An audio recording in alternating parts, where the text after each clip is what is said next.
والے کو کس رنگ میں پیش کرتا.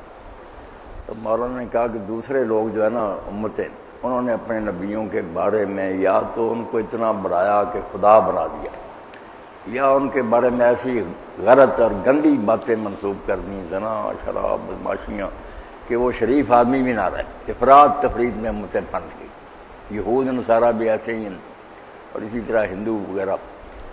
قرآن اللہ کا کلام صحیح شکل میں موجود ہے، اس لیے اس نے نا رسول کریم علیہ السلام کے بارے میں بالکل ہر شے واضح کر دی کہ امت اس گمراہی میں مبتلا ہو جائے جس میں پہلی امت ہے. تو پہلا نقطہ جو پچھلے درس میں پڑھا تھا اس میں تھا کہ امتوں کو یہ بات سمجھنے میں ہمیشہ مشکل پیش آئی کہ نبی بشر نہیں ہو سکتا. جو بشر ہے وہ نبی نہیں ہو سکتا، جو نبی ہے وہ بشر نہیں ہو سکتا. نبی اور بشر اکٹھا ہو یہ نہیں امتوں کی سمجھ میں آیا. نوح علیہ السلام سے لے کر کہتے تھے کہ اگر وہ نبی ہے تو ظاہر ہے اللہ کا اتنا مقرب اور پیارا، پھر کوئی اور ہی مخلوق ہے، نور ہے، تو الگ ہے، دیوتا، انسان نہیں. کچھ جو سمجھتے تھے وہ کہتے ہیں انسان ہے اس لیے بشر تو نبی نہیں ہو سکتا. نبی علیہ السلام کے ساتھ بھی یہی جھگڑا تھا کہ اللہ نے کوئی بھیجنا تھا تو فرشتہ بھیجتا، کوئی اور مخلوق بھیجتا، ہم میں سے ایک آدمی نبی بن گئے. تو یہ بات بھی قرآن پاک نے بہت واضح کی کہ نبی ہمیشہ بشر ہی آئے ہے، اور بشر ہی جو ہے نا وہ نبی ہو سکتا ہے. دوسری مخلوق میں اگر کوئی آدمی اس کو اللہ تعالیٰ نبی بنائے تو وہ ایک تماشا تو ہو سکتا ہے، مگر جو نبی بھیجنے کا مقصد ہے نا کہ کتاب نہ صرف دے، اس پر عمل کر کے دکھائے اور لوگوں پر حجت تمام ہو جائے کہ یہ تمہاری طرح کا آدمی ہے، وہی خواہشات ہیں، سب چیزیں اس میں ہیں، جب یہ عمل کر رہا تم کیوں نہیں کر سکتے. تو رسولوں کے بھیجنے کی اصل غرض جو ہے لوگوں پر اتمام حجت ہے.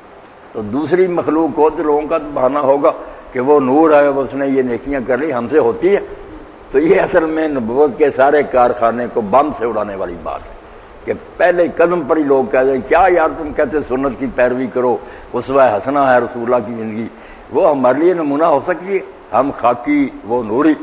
تو اس لیے اللہ تعالیٰ نے اس مسئلے کو بھی بہت واضح کیا جگہ جگہ کہ بشر ہی نبی بن کر آئے اور نبی کا بشر ہونا ضروری ہے، اس کے بغیر وہ مقصد ہی پورا نہیں. اور آج بات تھی کہ جب انہوں نے سمجھ لیا نا لوگوں نے کہ نبی بشر نہیں ہوتا بلکہ کوئی خدا رسیدہ، خدا کا بیٹا یا خود خدا ہی بندے کی شکل میں آتا، تو پھر ظاہر بات ہے ساری خدائی طاقتیں بھی مانی کہ اس کو علم غیب بھی ہے، جو چاہے کر سکتا، مختار کل بھی ہے، ہر شے کی اسے خبر ہے، لوگوں کی قسمتیں اس کے ہاتھ میں ہیں.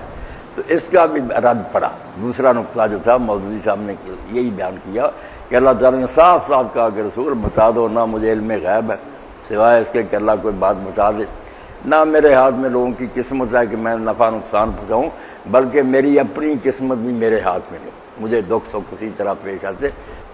اور تیسری بات یہ بیان کی کہ اللہ کے رسول علیہ السلام کوئی انوکھے نہیں، سب امتوں میں رسول آئے، اللہ تعالیٰ کی یہ رحمت سب میں بانٹی گئی ہے، مشرق سے مغرب تک ہر قوم میں اللہ کا کلام نازل ہوا. لوگ ملاوٹ کر دیتے رہے. تو رسول کریم علیہ السلام اس لیے نہیں آئے، یا یہودی عیسائی کہتے ہیں یار تورات انجیل کے ہوتے ہوئے قرآن کی کیا ضرورت. اللہ تعالیٰ کہتا ہے یہ اس کو جھٹلانے کے لیے، رد کرنے کے لیے نہیں آیا، جو اس میں ملاوٹ ہو گئی اس کو ٹھیک کرنے کے لیے، اور جو سچی باتیں ان کی تصدیق کرنے کے لیے. یہ تو باتیں اللہ کا کلام ہی ہیں، یہ تم نے ملاوٹ کر دی، اس لیے ان کو جھوٹا کرنے کے لیے نہیں آیا. وہ بھی کتاب میں اللہ کی تھی، لوگوں کی ملاوٹ سے پاک کرنے کے لیے رسول آیا.